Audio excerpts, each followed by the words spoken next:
Going to show y'all some progress today. Got the head on, torque down, got the turbos on, got my oil feeds done.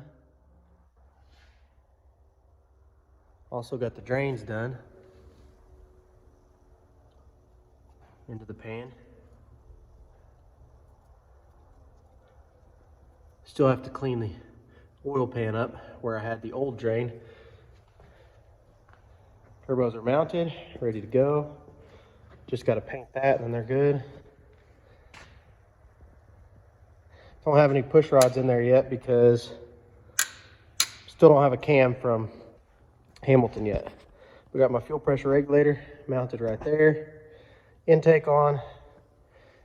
Just waiting on a cam and then I can go ahead and finish everything up.